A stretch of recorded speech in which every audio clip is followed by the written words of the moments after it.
आपका स्वागत है आपके अपने इस चैनल में जहां पे अब नेक्स्ट 1 आवर हम लोग सिर्फ और सिर्फ इकोनॉमिक्स के बारे में बात करने वाले हैं। Yes Shivshonda, yes all are busy in preparation, yes that that has to be Akifa. अभी तो सभी को प्रिपरेशन करने के लिए एकदम बिजी हो जाना चाहिए। Right, so yes I welcome all everyone. Yes all fine, thank you forum Ananya, I am fine. I have been keeping busy on something else.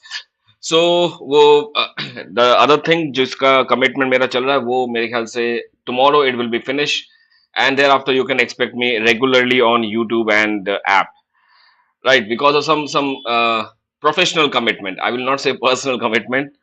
I have to give some other classes also, तो इसलिए मैं उसमें थोड़ा busy हूँ। इसके बाद from Monday onwards, tomorrow onwards, we will be regular on YouTube as well as on app, right?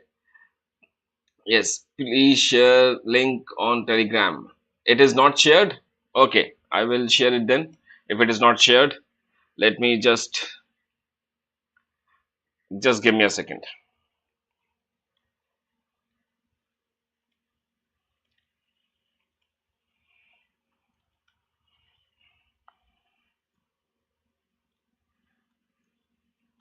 Shared.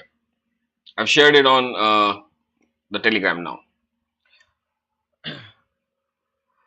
Yes, चलिए शुरुआत करें आज के सेशन की। दिसंबर 2011, बहुत सारे क्वेश्चंस आज क्रोनोलॉजी के हैं एंड मैच द फॉलोइंग के हैं, तो आशा करता हूं यहां से हमारी क्रोनोलॉजी शुरू हो रही है। So let's quickly start with this before I start.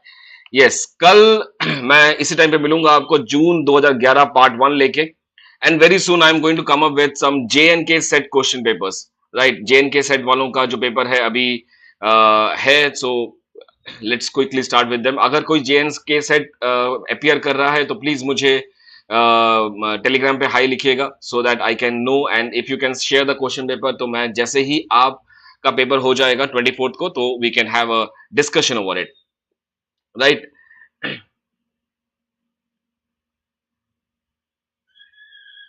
Is that clear? Anyone who is appearing for JNK set?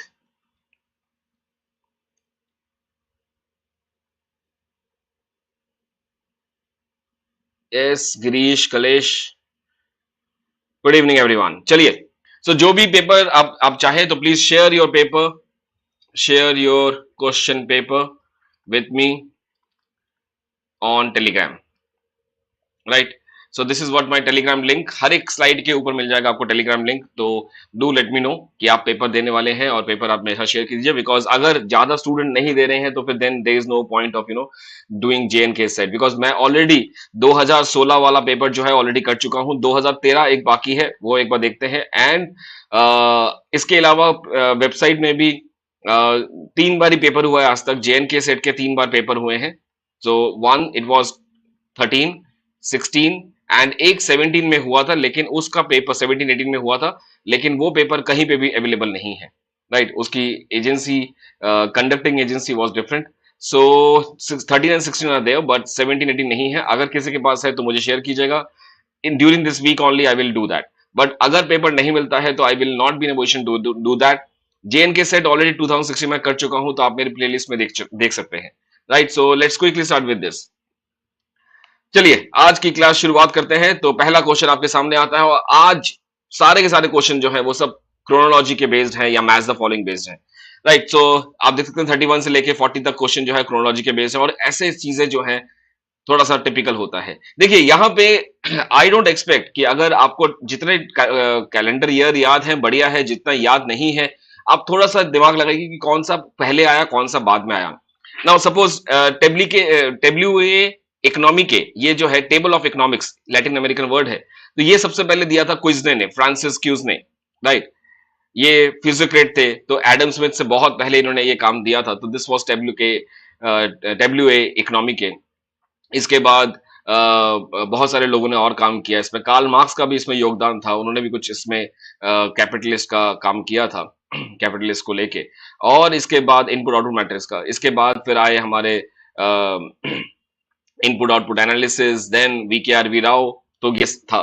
तो सबसे पहले आई कैन से समवेयर, जितना मुझे याद है, अगर मुझे कैलेंडर ईयर याद है, सो इट वाज समवेयर 1750 7 या 8, 1757 या 58. Absolute advantage was 1776, wealth of nation. Surplus value again Karl Marx का काम था, तो again it is something 1862. Say's law 1803. 1803, yes. तो 57 1803, yes. तो चलते हैं अब, मैच करते हैं इसको. सबसे पहले आएगा 4, then it will be 3, then it will be 2, then it will be, नहीं, 2 के पहले आएगा 1, फिर आएगा 2. सो ये होना चाहिए. तो देखो, अगर एक्चुअल ईयर याद भी नहीं है, राइट, मैं नहीं कह रहा कि आपको एक्चुअल ईयर याद हो, राइट, ये मेरे साथ एक्सपीरियंस के साथ साथ हो जाता है. इतनी बार स्टूडेंट मुझसे क्वेश्चन पूछते हैं तो मुझे याद ही हो जाता है. एंड ये मुझे याद हुआ बिकॉज बहुत सारे स्टूडेंट मुझसे पूछते हैं, तो you guys have made me learn all these chronology. नहीं तो मैं, I was also very bad with chronology. तो अगर नहीं भी पता तो भी आप इसमें थोड़ा सा एक फ्लूक कर सकते हैं, एक अंदाजे से आप जा सकते हैं, इंट्यूशन बेस कर सकते हैं. सबसे पहले WK, फिर उसके बाद आपका एडम स्मिथ आ जाएगा, और बाकी मेरे ख्याल से यहाँ पे आपको हेल्प मिल जाएगी. तो पहला है 4 and 3. सो 4 and 3 से ही काम हो जाएगा, आगे जाने की जरूरत नहीं है. लेकिन इन केस जब हम कर रहे हैं इसके लिए, ये तो पेपर में एकदम लास्ट रिजॉर्ट है, हमारे पास कुछ और ऑप्शन नहीं है, लेकिन अब जब कर रहे हैं तो इसका पूरा का पूरा आप याद करें तो ज्यादा बढ़िया रहेगा. So I think as per me the answer should be C, and I've already given you the chronology. Yes, so it is C. Next, integrated rural development program, 20-point program. Then it was community development. Community development सबसे पुराना था. Right after the first 5-year plan, इस पे काम शुरू हो गया था. So community development plan somewhere 51 में शुरू हुआ था, 52 में ये लॉन्च हुआ था. नेशनल रूरल एम्प्लॉयमेंट, इसके बारे में बात करता हूं. सबसे पहले 1991 में PV नरसिम्हा राव ने इसके बारे में बात किया था. तो नरसिम्हा राव जी ने, नरसिम्हा राव जो हमारे प्राइम मिनिस्टर थे, ही स्टार्टेड विद दैट. पहली बार इन्होंने कुछ बात किया था इसके ऊपर. 2005 में बिल पास हुआ था, बिल पास्ड. 2 फरवरी 2006 को ये कमेंस हुआ था, कमेंसमेंट हुआ था इसका. ये question UP TGT, PGT, assistant professor Orissa में, उड़ीसा नहीं, ये दूसरा असिस्टेंट प्रोफेसर के पेपर में ये पूछा जाता है कि ये वाला बिल कब लागू हुआ था, कब एक्ट हुआ था, कब एनएक्ट हुआ था, कब पास हुआ था, कब स्टार्ट हुआ था. तो बहुत सारी चीजें से पूछते हैं, तो इसलिए बिल पास इस टाइम पे हुआ था. 2 फरवरी 2006 को कमेंसमेंट हुआ था, स्टार्ट हो गया था, ये लॉन्च हो गया था. और 2009 में इसका नाम चेंज करके कर दिया गया था MNREGA, Mahatma Gandhi national rural employment guarantee scheme, guarantee act, right. तो एक्ट जो है वो 2005 का है, लागू हुआ 2006 में, नाम चेंज हुआ 2009 में, पहली बार बात की गई थी 1991 में. Impressive, right. सो 20 पॉइंट ये इंदिरा गांधी जी के टाइम पे लगा था, जहां पे उन्होंने 20 पॉइंट्स के बारे में बात किया था, हम दो हमारे दो वगैरह वगैरह. So this was under Indira Gandhi. 1975 and rural integrated rural development, this was rural development ही है, तो इसका मतलब समझ लीजिएगा हमेशा महात्मा गांधी के दिन, महात्मा गांधी के जन्मदिन पे ही इसको लॉन्च करते हैं. तो 2 अक्टूबर, इतना मुझे श्योर पता है, sure, this was rural development ना, 1980, मेरे जन्म से पहले है, ये बहुत पहले है, right. So it is something around 1980. तो मेरे हिसाब से ये बेस्ट है. अभी देखते हैं कि क्या आता है इसमें, right. Again we can have some kind of intuition based again इसमें. सबसे पहले देखते हैं कम्युनिटी, पहले आएगा 3, राइट. उसके बाद 52 के बाद है हमारे पास 75, so it should be second. Then it is 4, then it is first, sorry, then it is first. So 51, 52 पहले आ गया, then it is this, then it is this, and then it is this, right. 91 भी लेंगे अगर, तो भी बहुत पुराना है, क्योंकि यहाँ पे एक्ट नहीं लिखा हुआ, national rural employment guarantee programme लिखा हुआ है, ना एक्ट है, ना बिल है, ना मनरेगा है, तो कुछ पता नहीं चल रहा है, ठीक है. तो इसलिए मैंने इसमें कंफ्यूजन क्रिएट ना हो, इसलिए मैंने को सारा दे दिया. सो it should B, I think best of my knowledge, it should B 3, 2, 1, 4. 3, 2, 1, 4. D should be the answer. Let's see the final answer. Yes, it is D. It is D. Right. Okay. Moving to the next question now. Harrod-Moore model. So Harrod का जब था, it was 1939, right? And Domar 1946, right, ये दोनों था इसमें 39 and 46।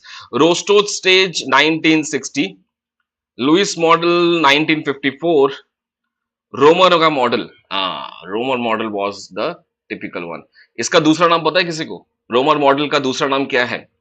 It was learning by investing, learning by investment, investing ऐसा कुछ था। It was 1986, right. सो अब मैच करते हैं। सबसे पहले कौन सा? ऑब्वियसली पहले हेरेडोमर आएगा, फिर आएगा लुइस मॉडल, फिर आएगा यस फिर आएगा सेकंड, फिर आएगा फोर। तो 1 3 2 4, 1 3 2 4 मैच नहीं हो रहा है, देखो यहाँ पे। सो इट इज 3 फर्स्ट के बाद ही आएगा। सो 1939, 1946। सो एनीवे ये पहले ही आना है, तो 1 आएगा पहले, 1 एक ही है। रोस्टो वॉज 1964, सो बेस्ट यही है, but answer should be 1 3 2 4। This should be the chronology. Yes, Romer 1986, but मेरे ख्याल से रोस्टो से पहले लुइस आया था।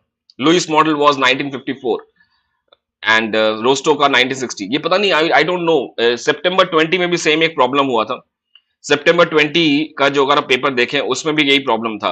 रोस्टो का पता नहीं, आई डोंट नो, रोस्टो का जो एक्चुअल पब्लिकेशन था दैट वाज 1960, राइट।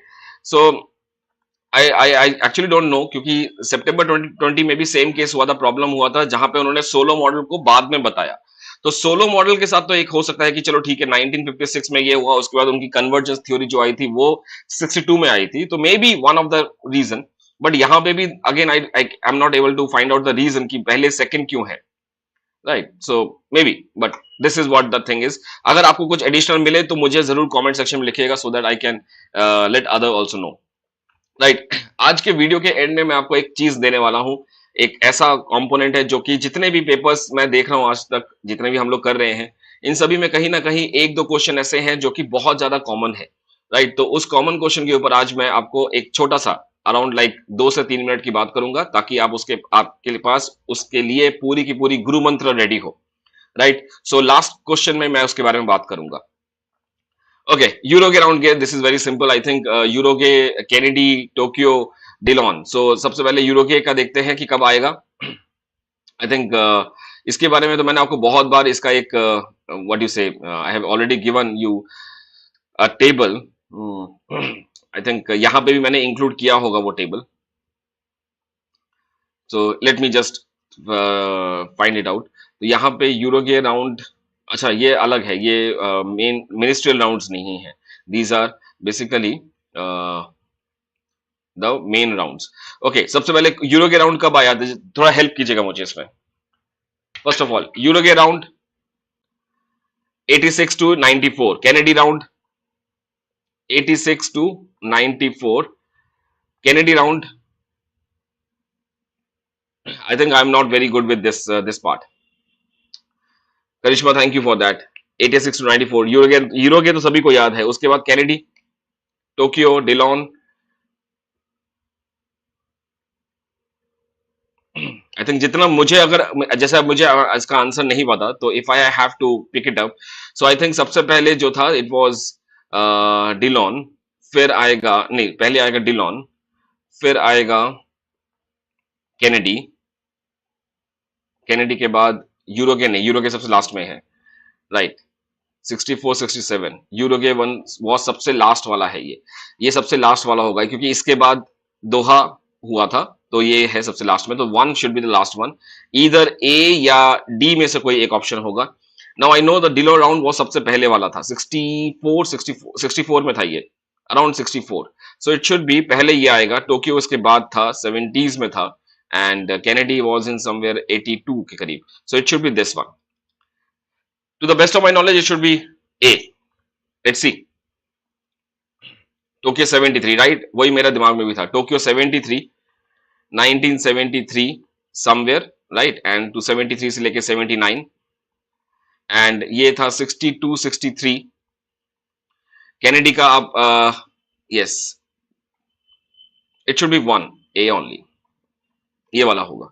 सो एक बार जस्ट चेक कर लीजिएगा मेरे mean to the based on my intuition I have done this. Uruguay के बाद जो है वो दोहा राउंड आता है 2001 का, लेकिन यही सबसे लेटेस्ट होना चाहिए, इट इज ए। तो कहीं कहीं इंट्यूशंस में भी हम हो जाता है काम। ओके, पीसी महानोबिस, ये तो सेकंड 5 ईयर प्लान था 1956। रोलिंग प्लान 1966 से लेके 69, right.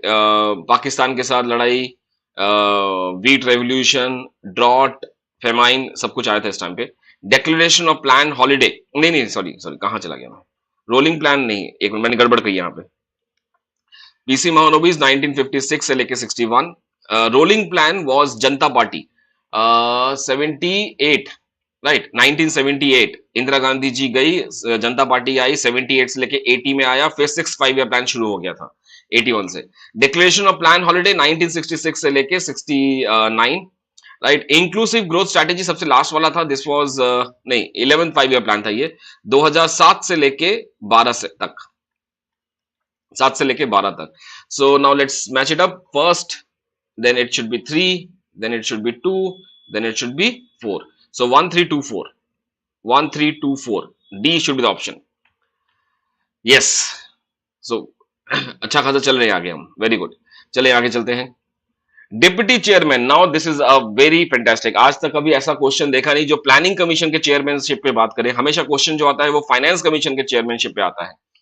Now this is very going to be very tough now. Let's सी।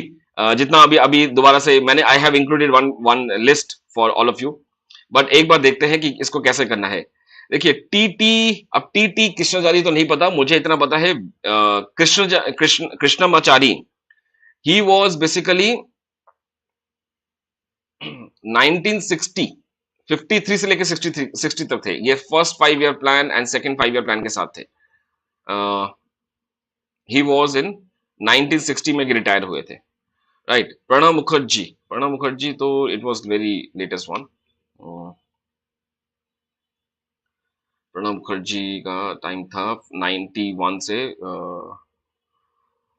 नरसिम्हा राव वहां पे थे प्राइम मिनिस्टरशिप 91 से लेके 96 लेके चलते हैं यहाँ पे। सो गाडगिल प्लान था, राइट, गाडगिल प्लान था। सो गाडगिल जो था 67 से लेके 71, प्लानिंग के बाद, रोलिंग प्लान के बाद जब आया तो ये था 67 से 71। एंड अक्सर जब 20 पॉइंट्स लगा उसके बाद ही लगा था ये 75 76 समवेयर, राइट, ये था इनका time period. By the way, आप लोगों को पता है कि अगर हमने हमारे देश में 12 5 ईयर प्लान लगा है, 12 5 ईयर प्लान लगा है, तो टोटल मिला के कितने डिप्टी चेयरमैन रहे होंगे? Any guess?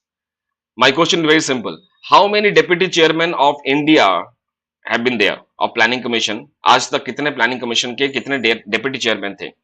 इसका सिंपल हिसाब, कई लोग कहेंगे कि सर 12 5 ईयर प्लान थे तो 12 चेयरमैन थे, ऐसा कुछ आपके दिमाग में आएगा, राइट। लेकिन हकीकत है देयर वर 21, जी हाँ 21 डिप्टी चेयरमैनशिप थे, राइट। क्योंकि चेयरमैनशिप का जो था वो 5 ईयर प्लान के हिसाब से नहीं चलता था, वो कभी किसी का 10 साल भी था, किसी का 2 साल भी था, किसी टाइम पे 2 डिप्टी चेयरमैन थे, किसी टाइम पे 2 डिप्टी चेयरमैन थे, किसी टाइम पे 2 थे, किसी टाइम पे किन्हीं का 2 साल चला, किन्हीं का 1 साल चला, किसी का 4 साल चला, तो अलग अलग था। किसी का तो 11 महीने चला, राइट। जितना मुझे याद है एनडी तिवारी करके एक फाइनेंस कमीशन के डिप्टी चेयरमैन थे, उनका प्लानिंग, उनका जो रूल था आई थिंक जून से लेके अगस्त के बीच में ही था, राइट, 1 साल का भी नहीं था उनका। So I think this should be, इसी हिसाब से देखते हैं एक बार, जितना मैंने सोचा। Let's quickly start with this. तो पहले तो it should be first, then it should be 4, then it should be 3, then it should be 2. 1 4 3 2. Let's match it. Yes, it is getting matched. आ रहा है, देखते हैं अब आंसर क्या है। Yes, it is A. Fine. So जिनको ये समझ नहीं आया कि सर कैसे किया है, उनके लिए ये टेबल है, आप चाहें तो उसको याद कर सकते हैं। ये देखिए, ये स्टार्टिंग ईयर है जब उनकी अपॉइंटमेंट हुई थी, ये उनका लास्ट डेट था। तो जैसे मैंने बताया आपको, एनडी तिवारी जी, ये देखिए जून में शुरुआत हुआ, अगस्त में ही इनका चेयरमैनशिप खत्म हो गया। तो नॉट इवन लाइक 1 साल के करीब इनका था, राइट। तो यहाँ पे देखिए कहीं इनका था 53 से लेके 63, इनका था 53 से लेके 60। सो फर्स्ट 5 ईयर प्लान जब लॉन्च हुआ, एक्चुअली उस टाइम पे डिप्टी चेयरमैन कोई था ही नहीं, 51 से लेके 55 तक no buddy was there.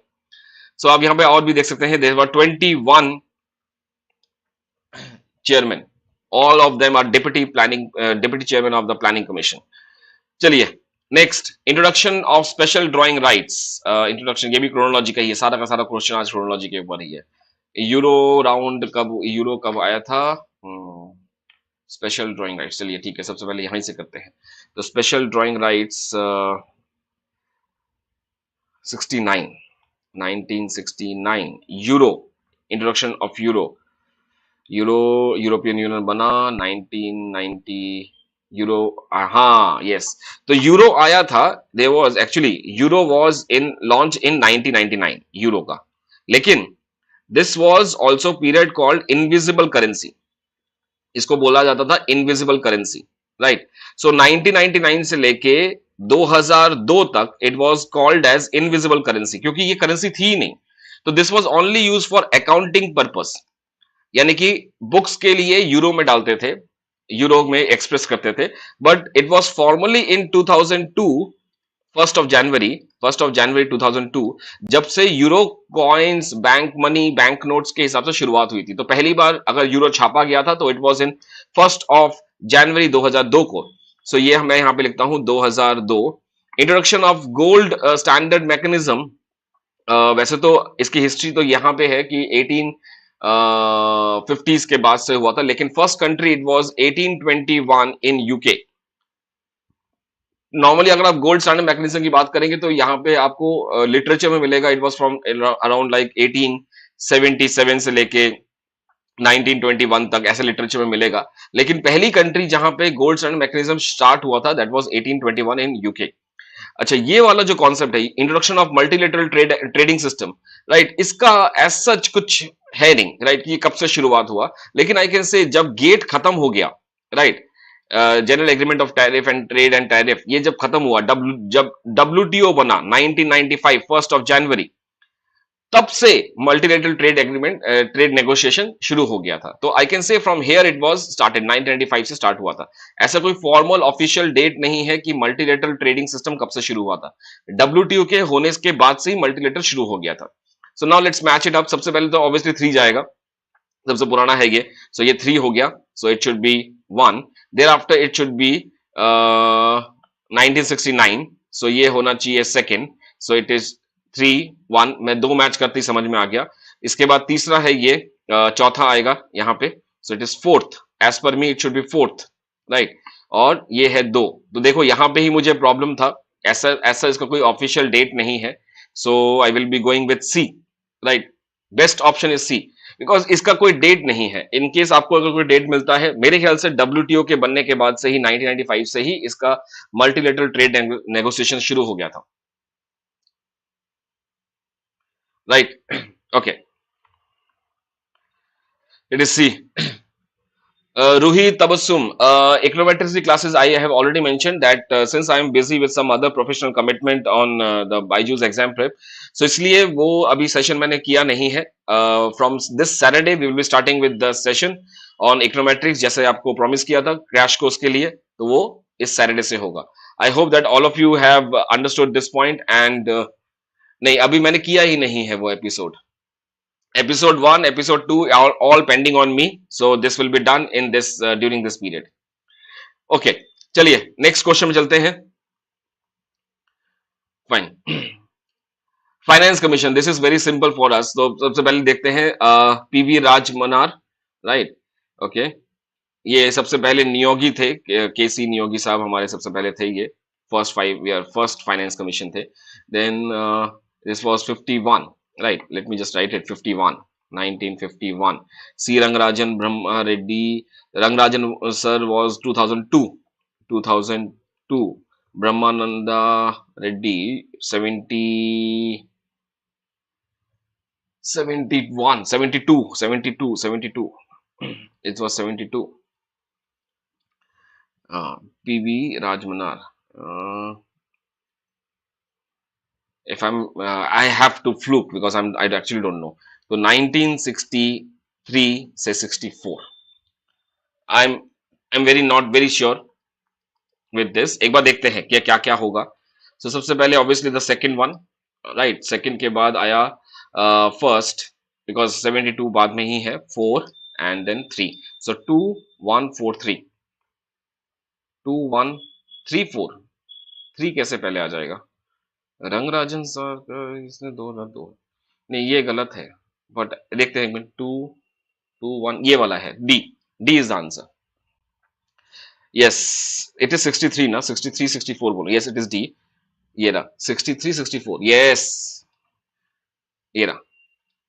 Raja Mannar 1964, K C Neogy 1951 and C Rangarajan sir 2002, Reddy sir 13, N K Singh 17. ये रहा ब्रह्मानंद रेड्डी 72. चलिए, okay, this was David Ricardo. David Ricardo, ठीक है. Inquiry into the wealth of nations. अच्छा, इसका क्रोनोलॉजी सेट करना है ना. तो सबसे पहले इट वाज 1817, रिकार्डो की book 1817. 1776 Adam Smith, inquiry into the nature and the causes of the poverty of nation. This was called as the Asian drama. Gruner Medal, right? Date था 1968. 1968. Reflection, ये महबूब उल हक की बुक है. महबूब उल हक की book है ये, right. तो it was somewhere, book आई थी लेट, बुक बहुत लेट आई थी. 1990 1995 1995 बुक लेट आई थी. Let's match it up. Okay, so सबसे पहले आएगा second, then it should be 1, then it should be 3, then it should be 4. 3 2 1 3 4. Yes, it is A. Let's see the answer. A. Fine. ये इन्होंने game क्या खेला, Asian drama को दोबारा अलग तरीके से लिख दिया. देखो एक बार ध्यान से, जो द एशियन ड्रामा है अगर पहचान लेंगे तो बहुत आसान रहेगा, राइट.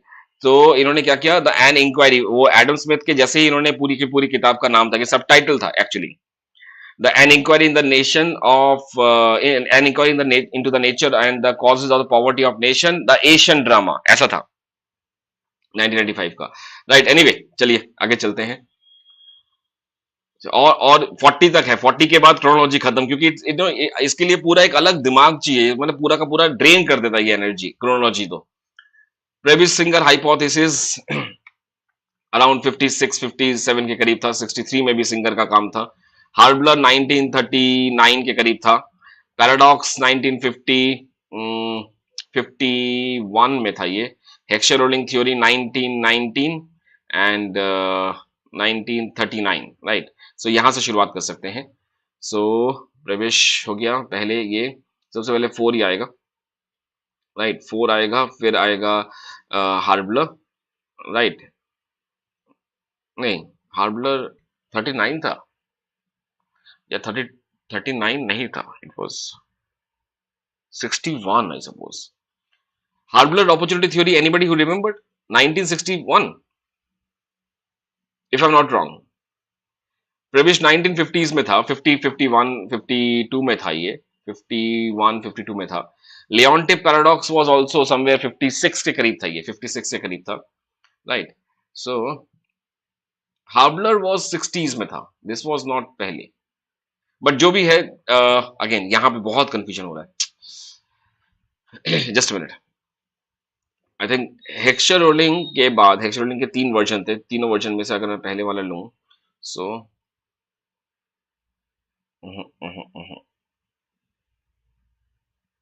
हार्बलर वाज 1939. ये कुछ मैच नहीं हो रहा है इसमें. 56 पैराडॉक्स था, राइट. ये श्योर है, ये 50s में था. ओके, यहाँ पे एक और डेट था 1920 नहीं 29 था शायद, 1917 1929. आई एम नॉट वेरी श्योर. इसमें 3 वर्जन है. Just give me a second. Heckscher Ohlin theory, just give me a second. I will help you with this. I have to see the notes now. Just give me a second.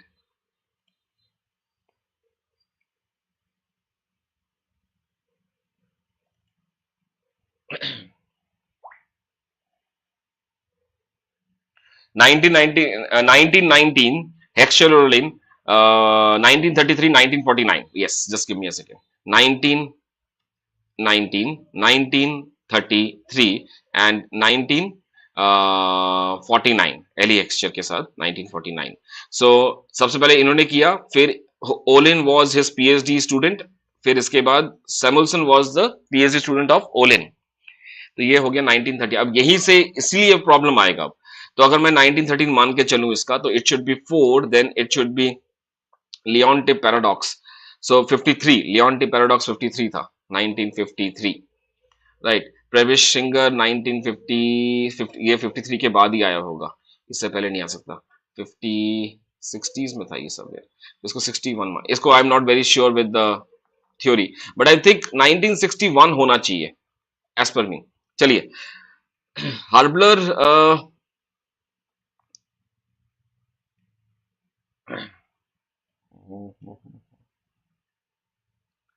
David Ricardo 1817 में था, 1936 होगा ये, 1936 होगा. This was 1936, 1917, 1933, इसके 6 साल के बाद ही आया था. तो अगर इस तरह चलूं तो सबसे पहले आएगा 4 हेक्सेरोडिन थ्योरी, फिर आएगा सेकंड हार्बलर थ्योरी, फिर आएगा 61, फिर आएगा 3 लियोन-टिप पैराडॉक्स, फिर आएगा 1 प्रविश सिंगर. सो 4231, 4231, 42 नहीं आ रहा है, 4231. सो अब इसका ये हटाते हैं, तो 1933 मान के चलते हैं इसको. सो 1933 अगर मानेंगे तो भी कोई दिक्कत तो नहीं है, 1936 वो है, फिर भी यही होना चाहिए 4. अगर 1949 मानूंगा तो होगा सेकंड पहले, फिर आएगा 4, फिर आएगा 3, फिर आएगा 1. तो 2 4 3 1, ये एक मैच हो रहा है यहाँ पे. The problem is because of 2 things. HOS की थ्योरी की अगर हम बात करें, अगर हम सिर्फ हेक्सचर की बात करें तो वो 1999 है, 1919 है. ओलिन की बात करें तो 1933 है. सैमुअल्सन की बात करें तो इट इज 1949, और 1949 के हिसाब से करने से हमारा ये मैच कर रहा है. What is the actual answer? But HO theory normally अगर हम बात करते हैं तो भी तो ये 1933 की ही बात करते हैं. व्हाट डू यू से गाइस? आपके हिसाब से क्या लगता है आंसर क्या होना चाहिए? हार्बलर 1936, yes, yes. प्रविश 1953 50 था, I think. Haberler theory is 1933. ये देखो, इसमें कोई दिक्कत नहीं है, अंडरस्टैंड दिस. नहीं, दिस इज 36 ओनली. देखिए सही है, 1936 ही है ये, 1953 है ये, 1917 है, 1929 नहीं है, this is 17, right. I think I will be going with C only, क्योंकि मेरे पास ऑप्शन नहीं हो रहा है यहाँ पे. अगर मैं हेक्सेरोडिन लेके चलूं तो हार्बलर मैच नहीं कर रहा. So this is the first one.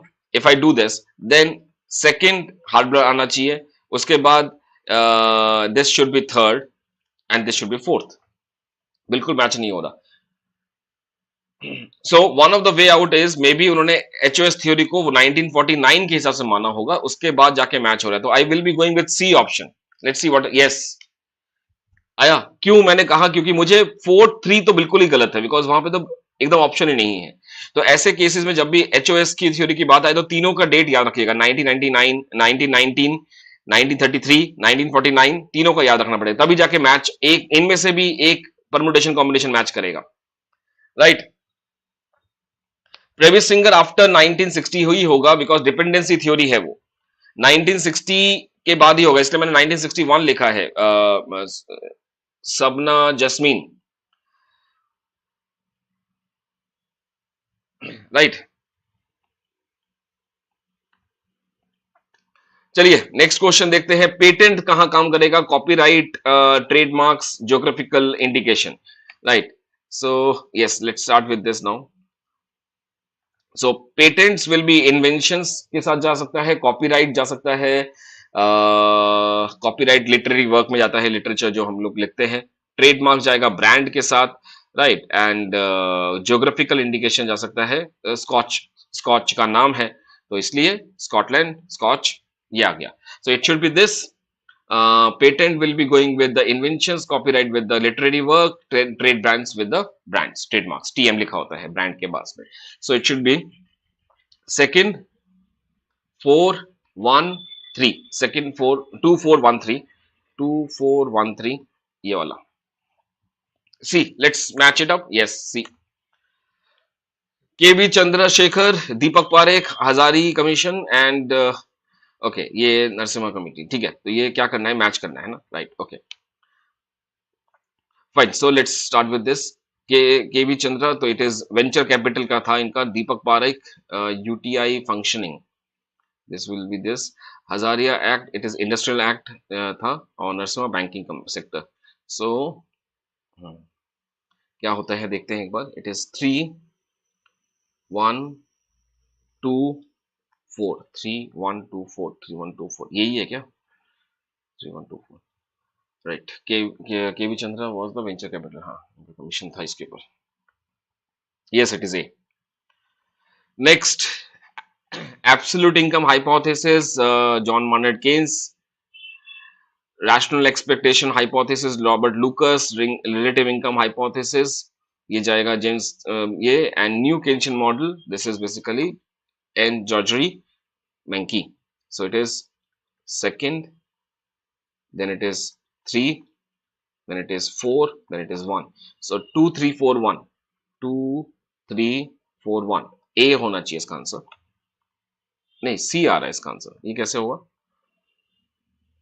नहीं, अच्छा, ये तो 4 है. ओहो, 2 मैंने लिखा भी सही था. एब्सोल्यूट इनकम हाइपोथेसिस इज, क्या कर रहा हूँ, एक सेकंड रुको. ये केन्स हो गया. Rational expectation hypothesis was लूकस. Relative is James. ये गया. तो मैंने मैच तो सही से किया था. 2 3 4 1, हाँ यही किया था. तो ये क्यों किया मैंने? This is answer C. Okay. Population mean with known variance. जब वेरिएंस पता है तो हम लगाएंगे जेड टेस्ट, राइट. जब नोन वेरिएंस नहीं पता तो T test. Comparison of this, it is F. जब दो सैंपल वेरिएंस देखेंगे. Goodness of fit is chi square test लगता है इसमें. सो नॉर्मली स्टूडेंट सीखते हैं कि जब n is greater than 30, n is less than 30, तो t एंड z लगता है. उससे भी पहले इंपॉर्टेंट केस क्या है, अगर वेरिएंस पता है तो z डालिए, अगर वेरिएंस नहीं पता तो t डालिए. That is what the major component. So it is 4 1 2 3, 4 1 2 3, 4 1 2 3. C होना चाहिए. Let's see the answer. It is C. Product differentiation, ये तो होता है Chamberlain could not Sarafa. It is basically product differentiation. Chamberlain monopolistic के साथ हो सकता है, right. Duopoly analysis could not होगा ये, right. Could no. और production of commodities by mean of commodity, right. It is Sarafa. And life cycle hypothesis is Modigliani.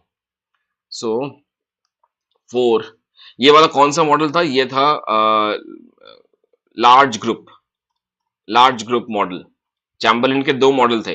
Large group model जो कि मोनोपोलिस्टिक को समझाता था, और एक था स्मॉल ग्रुप मॉडल जो कि ओलिगोपोली का नॉन कोलिसिव मॉडल में आता है, राइट. सो इट इज 4 4 3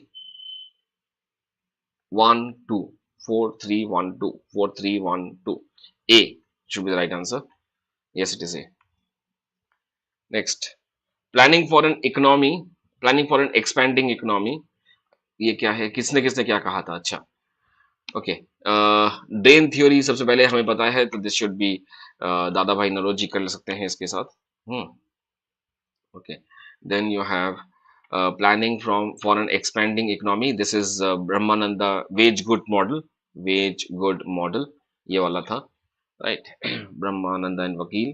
उसके बाद it was basically industrial revolution evolution है, right. It is Gadgil plan. So यहाँ से इंडस्ट्रियल इवोल्यूशन शुरू हुआ था. तो दिस वाज ठीक है. India's national income, V K R V. Rao using Leontief model. So it should be 4 3 2 1 4 3 4 3 4 3 2 1 C. Okay, fine. Now I think you should take some time. ये passage based theory है, एक बार देख लेते हैं कि क्या है एक बार। आप चाहें तो अभी के अभी, थोड़ा सा ही, ज्यादा बड़ा नहीं है ये, दो चार ही लाइन है।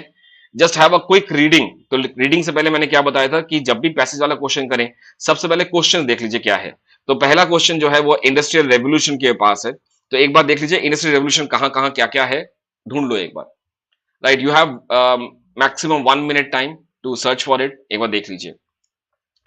There are 4 questions based on this passage. There are many successful strategies. Read the question, read the paragraph. Question is Industrial Revolution. Read it.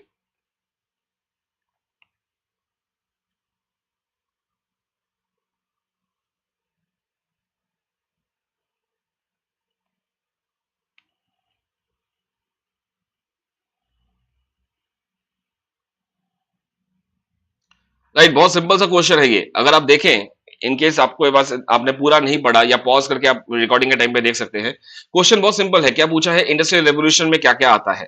Right, और इसका आप सीधा सीधा मैच करेंगे यहां से। देखो, industrial revolution, inventing steam engine, railroads, emphasizing free trade, वगैरह वगैरह। तो ये 3 चीजें यहाँ पे है कि नहीं है, देखो। Inventing steam engine, railroads है, प्रोमोटिंग फ्री ट्रेड है कि नहीं है, देखो। प्रोमोटिंग फ्री ट्रेड भी है, एम्फेसाइजिंग। तो हम लोग बोल सकते हैं all of the above. Simple सा केस है। इसलिए मैंने आपको बोला था कि जब भी पैसेज मिले तो पहले क्वेश्चन को पढ़ लो। Don't start reading the passage 1 बार 2 बार 3 बार। वो अच्छा प्रैक्टिस है, लेकिन अगर टाइम बचाना है तो ये तरीका होता है।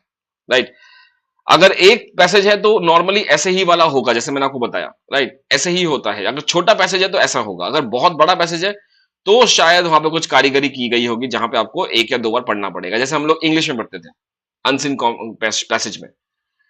Industrial revolution of 1800 was launch mainly इन। अब देखो, ये क्वेश्चन भी स्पॉट करना है आपको। 1800 का इंडस्ट्रियल रेवोल्यूशन कहां पे हुआ था। तो अगर आप चाहे तो इसको सीधा सीधा आप अपने इंट्यूशन से भी कर सकते हैं। Britain for example became the world economic leader in 1800 by pioneer the industrial revolution. तो ब्रिटेन में ये हुआ था। राइट, और जापान में ये नहीं हुआ था। तो Japan by contrast came to the economic growth race later. तो इंडस्ट्रियल रेवोल्यूशन 1800 में कहां हुआ था? ब्रिटेन के साथ हुआ था। अब देखते हैं यहाँ पे आंसर क्या है। ब्रिटेन कहां है? Britain and USA. तो यहाँ पे जापान तो हो सकता, जापान लेट में आया था, तो इट वाज बेसिकली ब्रिटेन ही है। यूएसए के बारे में लिखा नहीं है, तो यूएसए नहीं है, लेकिन ब्रिटेन ही है। तो I think C should be the answer. अब यहाँ पे, अच्छा, यूके, देखो मैं गलती कर गया यहाँ पे। Yes, I was wrong. So मैंने यहाँ पे ब्रिटेन ही ढूंढ रहा था, यूके आ गया। That is the right answer. I was wrong. Britain and USA नहीं होगा यहाँ पे, इट वाज यूके। मैंने यूके नहीं देखा, क्योंकि यहाँ पे क्वेश्चन में इट वाज ब्रिटेन। देखो यहाँ पे इट इज ब्रिटेन, और मैं यहाँ पे फंस गया, और मेरे साथ बहुत सारे स्टूडेंट और फंस गए।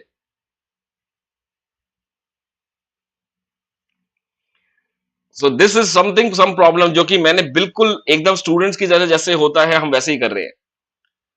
नॉर्मली ऐसे ही गलती हम करेंगे पेपर में भी। Right, oh yes yes, now I can see. So मैंने गलती की, सभी ने गलती कर दिया। राइट, ऑब्वियसली, बिकॉज पहले मैंने ही किया है, तो nothing can be wrong. So it is UK only, it is not Britain and US. US के बारे में नहीं लिखा, मैंने ये भी बोला, फिर भी मैंने यूके इसमें क्यों ऑप्शन दिया पता नहीं। Anyway, question number 49। Economic growth of a country depends on the 4 wheels of the growth. ये इसमें लिखा हुआ है, तो आप देख सकते हैं, मैंने पढ़ा हुआ थोड़ा सा। ये रहा, ये रहा। The 4 wheels of economic growth is human resources, natural resources, capital formation और टेक्नोलॉजी। यही तो है जिसके ऊपर पूरा का पूरा ग्रोथ डेवलपमेंट थ्योरी पूरा डेवलप्ड है। The 4 wheels of economic growth। सो ये आ गया यहाँ पे 4 wheels of economic growth। अब यहाँ पे क्या हो गया? Economic growth of a country depends upon the 4 wheels of growth। Where we went wrong? Why it is natural resources and human resources? Interesting. Let's see.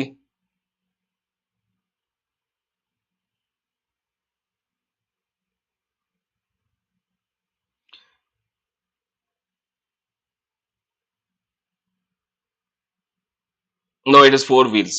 ठीक है, ये यहाँ पे जो क्वेश्चन में लिखा हुआ है, the 4 wheels are, this is fine. It is not only natural resource and ये, it is not C, it can not be C. It cannot be said. It has to be the four wheels of growth. सभी के सभी पे depend करेगा, right? It is not only natural resource and human resources.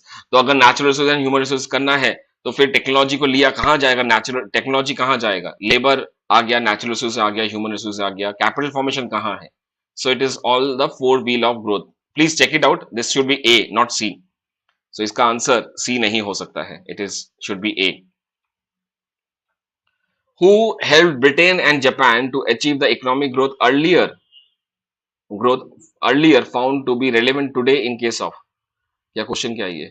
What helped Britain and Japan to achieve economic growth earlier found to be relevant today in case of? अच्छा, जो Britain and Japan को help किया था वो आज क्या है जो कि जहां पे रेलेवेंट होगा, right? So think I have to see that. एक बार पैसेज में चलते हैं. पैसेज में इसका आंसर मिलेगा आपको. चाइना एंड इंडिया है इसका आंसर होना चाहिए, क्योंकि पैसेज में लिखा हुआ है. ये देखिए, Japan are work today in the developing countries like India and China. तो यही आंसर होगा इसका. The same growth fundamental that helped shape Britain and Japan are at work today in the developing countries like China and India. तो ये question ये पूछ रहे हैं कि भाई उस टाइम पे जो ब्रिटेन को हेल्प किया, उस ब्रिटेन एंड जापान को जो हेल्प किया इकोनॉमिक ग्रोथ पाने के लिए, ऐसी क्या चीजें हैं जो कि आज कहां मिलती है? वो है चाइना एंड इंडिया के साथ. So this is the point, right? Anyway, whatever we did, the point is कि हमने पैसेज को पढ़ा नहीं, ज्यादा टाइम हमने पैसेज पे फोकस नहीं किया. हमने क्या किया? क्वेश्चन को देखा, क्वेश्चन के हिसाब से आंसर ढूंढा, right? This is somewhere we used to do somewhere like 6th class, 7th class तक या 8th क्लास तक हम ऐसे ही करते थे. इंग्लिश में भी, हिंदी के गद्यांश पद्यांश में भी हम ऐसे ही काम करते थे, राइट? एंड विश्वास कीजिएगा 2011 का भी मैंने देखा है पेपर, और 10 का भी देखा है बाहर. आई मीन बाद में जो 19 से शुरू हुआ, जहां पे अनसीन पैसेज आया, 20 में तो 2 आए थे, 21 में 2 आए थे. तो वहां पे सभी में भी if you go by this trick कि if you don't read the passage wholeheartedly, एक बार just if you just have a cursory look also, एक बार ऊपर ऊपर से देख भी लेते हैं, सिर्फ आंसर्स देख लीजिएगा. बस यही है कि जैसे यहां पे आपको बार बार पीछे करना पड़ता है, वहां पे नहीं होगा, बिकॉज एवरी टाइम पैराग्राफ आपके सामने होगा हर एक स्लाइड में. 2021 में एक प्रॉब्लम आ गई थी कि एक क्वेश्चन का पैराग्राफ कुछ अलग ही था, right? But anyhow we manage that because बाकी पैराग्राफ सेम थे. तो कभी भी ऐसा क्वेश्चन आए तो पहले क्वेश्चन देख लीजिए किस चीज के ऊपर है, फिर एक बार कर्सरी लुक लगा के आप कर सकते हैं. ओके, अब आते हैं कल के केस में, राइट? कल जून 2011 का पेपर करेंगे. अच्छा, एक चीज जो मैंने आपको बताया, जो सभी के सभी बहुत ज्यादा कंफ्यूजन रहता है, and I get some time, मेरे टेक्निकल फ्रेंड ने मुझे बताया कि सर बहुत सारे स्टूडेंट्स एक चीज में कंफ्यूज हो रहे हैं, आप अगर हो सके तो इस चीज को हेल्प कीजिएगा. तो that is what I am here. ये क्वेश्चन पे मेरे ख्याल से बहुत सारे स्टूडेंट कंफ्यूज होते हैं कि क्या है. इसका एक टेबल बनाया दो. टेबल बनने के बाद आप इसको पूरा का पूरा याद रखेंगे. सो ये है नेम ऑफ टैक्स नेम, यहां पे ले लेते हैं टैक्स नेम एक ऐसा. Then you have, let me put burden, right? किस पे बर्डन है. नेक्स्ट प्रॉफिट, प्राइस के impact, MC, AC, burden, profit, ठीक है? तो यहाँ पे आउटपुट का ये बना लेते हैं. आउटपुट यहाँ पे डाल दीजिएगा, क्योंकि प्राइस के साथ आउटपुट रहेगा तो सही रहेगा. सो ये नाम है हमारा lump sum tax, lump sum tax, profit tax, right? ये है पहला. So burden is entirely on the monopolist, यानी कि सेलर. प्रॉफिट कम होगा इसका, प्राइस नहीं बढ़ेगा, एमसी नहीं शिफ्ट होगा, एसी कर्व शिफ्ट होगा, ऊपर की तरफ चला जाएगा एसी कर्व. आउटपुट नहीं कम होगा, बिकॉज प्राइस को इंपैक्ट नहीं कर रहा, तो ये अनचेंज रहेगा, राइट? सो कोई चेंज नहीं है. अब आते हैं specific tax, unit tax, ad valorem tax. ये मोर करेगा बायर को, राइट? बायर को मोर करेगा. इसका मतलब ये नहीं कि सेलर को नहीं करेगा, सेलर को भी करेगा, राइट? अच्छा, प्रॉफिट इसमें भी कम होगा, बिकॉज टैक्स लगता ही है प्रॉफिट कम करने के लिए. प्राइस बढ़ेगा इसमें, आउटपुट कम हो जाएगा. इसमें एमसी कर्व शिफ्ट होगा ऊपर की तरफ, एसी कर्व भी शिफ्ट होगा यहाँ पे. MC क्यों हो रहा है? बिकॉज ये वेरिएबल कॉस्ट है. This kind of tax is basically affecting the variable cost. Variable cost को अफेक्ट कर रहा है. तो वेरिएबल कॉस्ट जब MC ऊपर जाएगा, ये मान के चलिए AC कर्व है, तो MC ऐसे ऊपर जाएगा तो वेरिएबल कॉस्ट इफेक्ट करेगा. तो that should be MC, right. और तभी प्राइस चेंज होने की वजह से बायर को भी इंसिडेंस झेलना पड़ता है, इसमें बर्डन करना पड़ता है. सो यही है पूरा का पूरा क्वेश्चन. तकरीबन 7 से 8 बार ये क्वेश्चन आ चुका है. तो मैंने सोचा कहीं ना कहीं फिर भी कंफ्यूजन रहता है. 2021 में भी क्वेश्चन आया. तो ये पूरा का पूरा लेखा जोखा है. टैक्स नेम दे रखा है राइट लेफ्ट साइड में, लमसम टैक्स, प्रॉफिट टैक्स. नीचे दे रखा है specific tax, unit tax, ad valorem tax. अगर वो टैक्स वेरिएबल है, यूनिट पे लगा है, एक इकाई पे लगा है, तो यानी कि वो जैसे जितना इकाई बनाएगा, जितना इकाई सेल करेगा, उतना ज्यादा उस पर टैक्स देना पड़ेगा, उतना टैक्स के हिसाब से जाएगा. तो ये कहानी है पूरी. आशा करता हूं ये समझ में आ गया होगा सभी को, right. Fine. So we'll meet tomorrow at 9 o'clock on YouTube, and we'll be doing some June 2011 question paper, right? Let's start with some June 2011 question papers. Thank you. And do like it, share, subscribe among with your friends. कल मिलते हैं हम लोग. And this Saturday we are going to start with the econometrics crash course, right? Econometrics crash course this Saturday. Actually फायदा क्या हुआ, जितना इसको मैं पीछे खींच रहा हूं उतने ज्यादा स्टूडेंट्स को फायदा मिल रहा है. मैराथन जो अभी तक है, अगर मैं ये उसी सेशन में इंक्लूडेड है, अगर ये मैंने पहले कर दिया तो सेशन खत्म हो जाएगा. पूरा का पूरा जो सीरीज है जहां पे 12 क्लासेस हैं वो खत्म हो जाएंगी. लास्ट क्लास से एक हफ्ते के अंदर वो एक्सपायर कर जाती है, राइट. और ये वो वाली सीरीज है जिसके अंदर सारा का सारा मैराथन है. मोर देन 2000 क्वेश्चंस के ऊपर हमने डिस्कस किया हुआ इसके अंदर. Micro, macro, development, growth, public finance वगैरह वगैरह. सो इफ आई थोड़ा सा इसको थोड़ा पुश करता हूं पीछे की तरफ, अदरवाइज अगर टाइम के साथ चलता तो ये अगले हफ्ते खत्म हो जाएगा. But I want all my students to have this benefit till 12th, 13th and 14th of August. इसलिए मैं थोड़ा पीछे कर रहा हूं. This is between you and me, don't say that again, right. See you tomorrow. Good night, and we'll meet tomorrow at 9 o'clock. Thank you so much.